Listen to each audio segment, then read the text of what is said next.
This entire incident occurred 2 years ago, just 2 weeks before Christmas. I am a 16-year-old girl, Bobby is 11 and Mo is 13. It all started one evening at 11:30 p.m. I'm sitting in my mother's room over Christmas break, chatting with my sisters Bobby and Mo. Naturally, my mother and I always sit down to speak as we finish up our discussions and bid each other good night. We don't keep water bottles in the house because, although it wouldn't be a problem, my father likes to go for them. However, after taking a sip or two, he usually gets another bottle later when he gets thirsty again, even though the one he just grabbed was only halfway full. This irritates my mom, so she just keeps the bottles in her truck. My mom says she wants some water because it's important to the story. I took her vehicle keys and went outside. When I get to our front gate, I wave for Mo to follow me. She says it's too cold outside, so screw it. I walk happily down the driveway into my mum's car. As I drive down, I notice a black figure standing in the middle of the street. I brush it off and tell myself that he's probably just going somewhere, so I grab some water. But as I close the trunk and lock the car, I notice that he turns to stare at me. I get so scared that I run up my driveway, slam the gate, go inside, and lock the doors. I tell my mum about the guy, and she calls my dad to ask him to see who's out there. About an hour later, my dad returns home. It seems that the same person was still there, and he didn't leave until my dad asked him how he was doing. 2 days later, my grandma asked me to take some money to our neighbor's house for an entirely unrelated reason. Since I was in my comfy slippers, I asked Mo and Bobby to go do it. They agreed to go as long as I stood outside the gate and observed them. The girls went over to her front door and knocked. She didn't answer, so they had to wait. I noticed that after they knocked, the first time the guy had seen standing in the middle of the street 2 nights before was walking up the street again. I got an eerie feeling, and I was hoping that the neighbor would hurry. He was 2 houses away when she finally answered the door. The girl said goodbye to our neighbor and proceeded to walk back to our house. They were just getting to the end of the lady's long driveway when the man was at the starting point of it. He was literally 10 steps away from the girls now, and he just started laughing. Just this gross cackle of a laugh. The girls get creeped out, obviously, and start to run and walk up the driveway. He picks up his pace and notices me standing at the gate waiting for them, looks me in the eye, and bites his lip, and starts whistling some creepy-ass tune.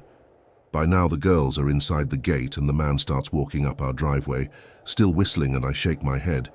No, and he laughs again. He's about halfway up the driveway when my dad comes out. My dad hadn't taken notice of him yet, but the creeper sure saw him. He looked me straight in the eyes with this smirk on his face and says, "You got lucky this time." He walks towards the sidewalk on the opposite side of my house and continues whistling.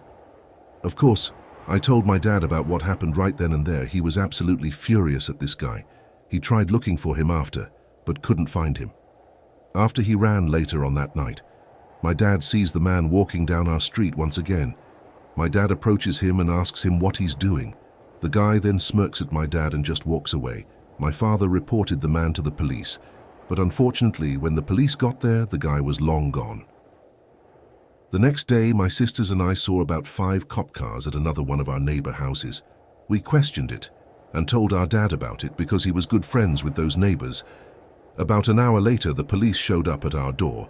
They were there to talk to us about the same man standing in the middle of the street, walking up my driveway and all that.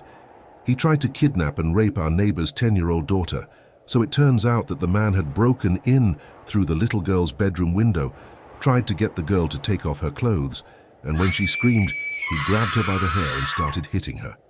Her parents were in the backyard, but her older brother heard what was going on and told their parents to come inside. The little girl's dad tackled the man down and started beating him senseless. That was in the year 2019. I was in my second year of college and living in a townhome about a 10-minute walk from campus. I lived with 2 other girls at the time, but they were all back at their parents' house for the holiday. I work in healthcare, and I was working Christmas this year. A little bit of a backstory: there used to be 4 of us living there, but one girl had moved out due to issues with her boyfriend. He was a jackass who abused our kindness on allowing him to stay there, and was only supposed to come every so often, but he basically ended up living there. We told her she needed to kick him out after an incident with him one night. after he got physical with her and verbally abusive with the rest of us, but she wouldn't listen, and we told her we would have to talk to the landlord.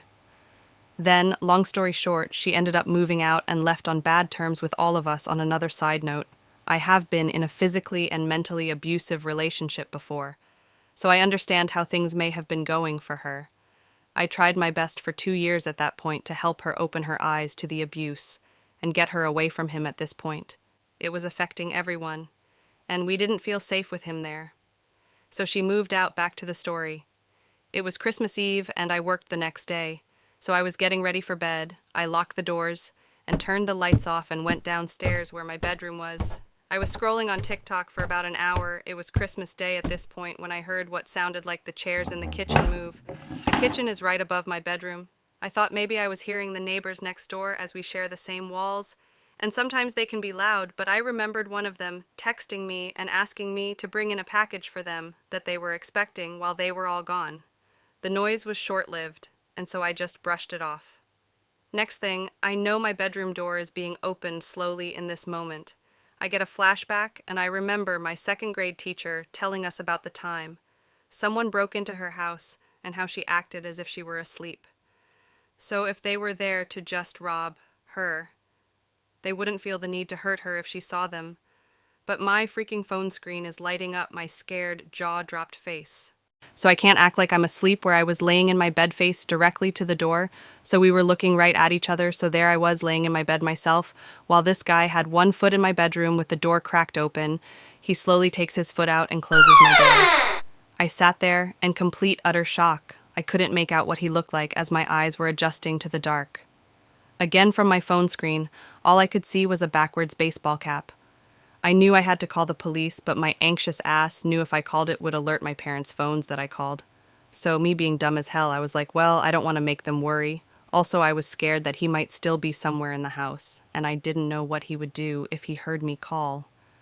So I text a guy I was seeing at the time, and I tell him that some guy just broke into our house and came into my room. He snapped me out of it and told me to call the police, and so I did. Finally, the dispatcher asked me if I felt comfortable enough to go unlock the front door for them, so they didn't have to break it down, and I told her no way. I didn't care if the door was broken. I wasn't going to get up and walk there alone.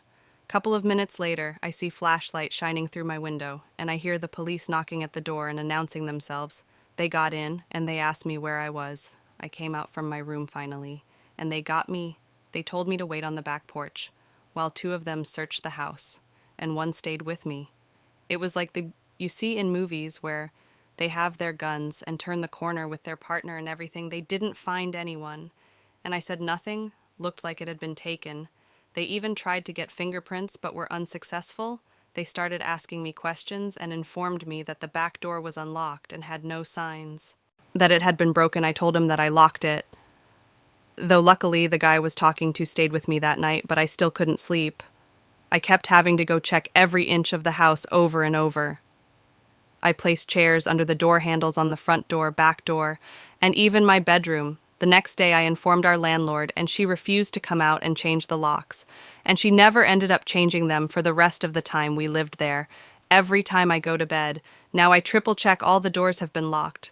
Doesn't matter where I am, I have a dog now, and he helps my anxiety of intruders, as well as a recent purchase of a Ring doorbell. I believe it was our old roommate's boyfriend.